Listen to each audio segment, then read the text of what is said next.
नमस्कार बंधुगण बंधु माने आपण मान समस्त को आज ज्योतिष कार्यक्रम को स्वागत।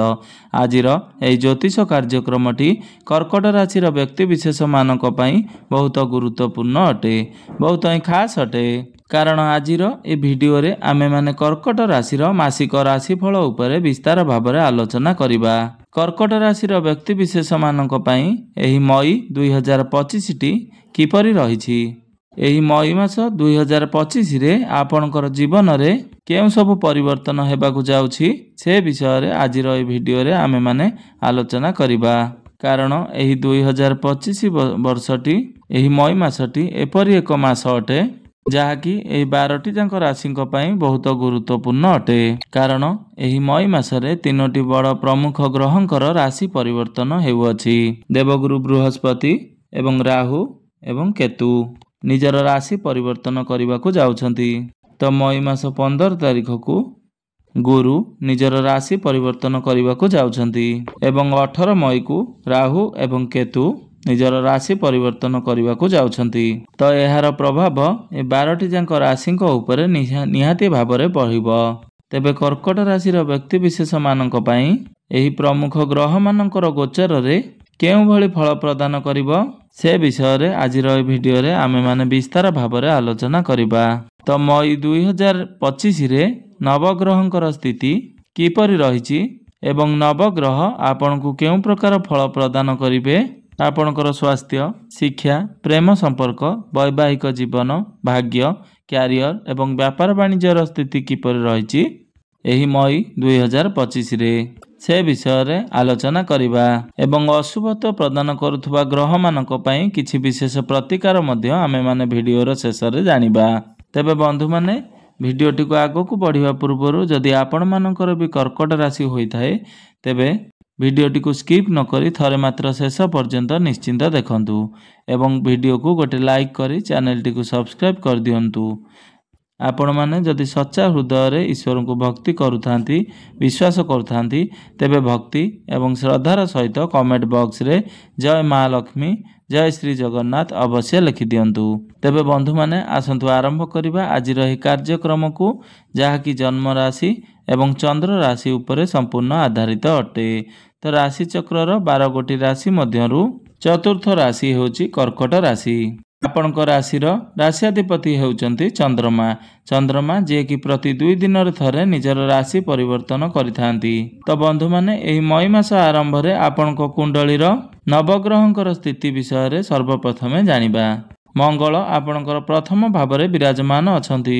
केतु आपणकर तृतीय भाव रे विराजमान अछंती। बुध, शुक्र, शनि एवं राहु आपणकर नवम भाव रे विराजमान अछंती। सूर्य आपणकर दशम भाव रे विराजमान अछंती एवं आपणकर कुंडलीर एकादश भाव रे विराजमान अछंती देवगुरु बृहस्पति। तो बंधु माने सर्वप्रथमे आसंतु जानि नेबा आपणकर स्वास्थ्य किपरि रहिबो एही मई मास 2025 रे। तो बंधु माने कुंडलीर प्रथम भावटी होई थाए आपणकर स्वास्थ्यर भाव, आपणकर इम्यूनिटी सिस्टम रो भाव। आपणकर प्रथम भावर अधिपति होउचंती चंद्रमा।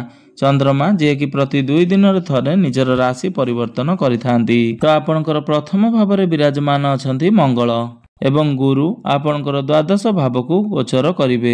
तो आपणकर स्वास्थ्य रे सेमिति किछि समस्या नाही, मात्र गुरु जेतेबेले आपणकर कुंडलीर द्वादश भाव को गोचर करिवे सेतेबेले आपणकर लिवर, डाइजेशन, गैस्ट्रिक, एसिडिटी भली किछि समस्या देखा देई पारे। सेथिपई आपणक खाद्यपेय उपरे टिके संयमता रक्षा करंतु। आपण निजर खाद्यपेय प्रति विशेष ध्यान रखंतु। तो संपूर्ण 1 वर्ष पर्यंत गुरु आपणकर द्वादश भाव में विराजमान रहिबे। तो आपण को वर्षे पर्यंत निज स्वास्थ्य प्रति गैस्ट्रिक, डायबिटीज भली रोग को आपण टिके सतर्कता अवलंबन करंतु। आपण को हेल्दी फूड यूज करंतु। आपण बाहर खाद्यपेय को अवॉइड करंतु। एबे आसंतु जानि नेबा आपणकर शिक्षा क्षेत्र किपरि रहिबो एही मई मास 2025 रे।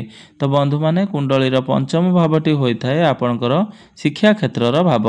तो आपणकर पंचम भावर अधिपति हेउचंती मंगल। मंगल आपणक कुंडलीर प्रथम भाव में विराजमान अछंती। तो बंधु माने आपण जदि गवर्नमेंट सेक्टर पई प्रिपरेशन होचंती बा आपण गवर्नमेंट एग्जाम पाई प्रिपरेशन होउछंती तो आपणक पाई समय बहुत भल रहिबो। विशेष करी आपणकर 15 मई पूर्वरु जदि कोनोसी एग्जाम रही बा कॉम्पिटिटिव एग्जाम देउछंती तो आपणकु सेथिरे अधिक शुभ फल प्राप्ति हेबो। कारण 15 मई पर्यंत सूर्य आपणकर उच्चस्थ अछंती एवं देवगुरु बृहस्पतिंकर दृष्टि मध्य आपणकर कुंडलीर पंचम भाव उपरकु रहुअछि। तो 15 मई पूर्वरु जदि आपणकर कोनोसी एग्जाम रही तो आपण एग्जाम रे कृतकार्य हेबे। यह व्यतीत आपण जदि हायर एजुकेशन पाई केउठार एडमिशन करबा को चाहुचंती किंबा फॉर्म फिलअप करबा को चाहुचंती आपणकर पाठपढ़ा को नहीं जे कोनोसी भी डिसीजन आपण नेउचंती तो 15 मई परर समय आपणक पाई बहुत अधिक फलदायक हेबो। एबे आसंतु जानि नेबा आपणकर प्रेम जीवन किपरि रहिबो एही मई 2025 रे। तो बंधु माने कुंडलीर पंचम भावटी शिक्षार भाव हेबा सहित पंचम भावटी आपणकर प्रेम जीवनर भाव एवं संतान संततिर भाव होइथाए। तो आपणकर पंचम भावर अधिपति होउछंती मंगल। तो मंगल आपणक कुंडलीर प्रथम भावरे विराजमान अछंती। तो बंधु माने एही समय रे आपणकर पार्टनर आपणक उपरे बहुत भल पाइबा रहिबो, आपणकु इम्पोर्टेंस देबे बा आपणक मध्यरे अंडरस्टैंडिंग ठीक रहिबो। तांको पटु आपणक प्रति भल पाइबा बहुत बढ़िया रहिबो, किंतु आपणक मध्यरे टिके जिद्दी स्वभाव देखा देबो किंबा आपणक मध्यरे क्रोध देखा देबो। कारण मंगल आपणकर प्रथम भावरे निचस्थ अछंती। आपण छोट छोट कथा को नहीं हठात रागी जिबे, आपण तरबर होई किछि कथावार्ता करदेबे, आपण अनेक क्षेत्र रे तरबर होई कोनोसी डिसीजन नै जिबे। तो आपण माने जदि निजर जिद्दी एवं क्रोध उपरे नियंत्रण रक्षा करंती बा आपणकर बाणी उपरे नियंत्रण रक्षा करंती तो आपणकर प्रेम जीवन एही मई मासरे बहुत भल रहिबो। एबे आसंतु जानि नेबा आपणकर वैवाहिक जीवन किपरि रहिबो एही मई 2025 रे। तो बंधु माने कुंडलीर सप्तम भावटी होइथाय आपणकर वैवाहिक जीवनर भाव, आपणकर जीवन साथींकर भाव। आपणकर सप्तम भावर अधिपति होउचंती शनि। शनि आपणकर नवम भाव तथा भाग्य भावरे विराजमान अछंती। तो बंधु माने शनि आपणकर अष्टम भावरु बाहरी सारिछंती, अर्थात आपणकर राशि रे शनि अढ़ईर समाप्त होई सारिछि। तो जेबे ठारू आपणकर नवम भावरे शनि देव गोचर करूछंती आपण आपणकर वैवाहिक जीवन रे सकारात्मक परिवर्तन देखिबाकू पाउथुबे। आपणकर जेबेठारू शनि अढ़ई चलीथिला आपणकर वैवाहिक जीवन रे किछि ना किछि समस्या लागि रहितिला। आपणकर जीवन साथींकर स्वास्थ्य रे किछि समस्या देखा देउथिला, तो वर्तमान आपण सेथिरे सुधार देखिबा पई पाउथुबे। एहा सहित आपणकर जीवन साथींकर भाग्य रे मध्य परिवर्तन आसीबो। तो एही मई मासरे आपणकर वैवाहिक जीवन बहुत भल रहिबो। आपणकर जीवन साथींकर क्यारियर रे मध्य ग्रोथ हेबो एवं तांकर भाग्य रे उन्नति आसीबो। तो आपणको टिके आपणकर क्रोध उपरे नियंत्रण रक्षा करिवार अछि, जेहेतु आपणको कुंडलीर प्रथम भावरे मंगल निचस्थ अछंती। एबे आसंतु जानि नेबा सबठारु महत्वपूर्ण विषय वस्तु आपणकर भाग्य, क्यारियर एवं व्यापार वाणिज्य किपरि रहिबो एही मई 2025 रे।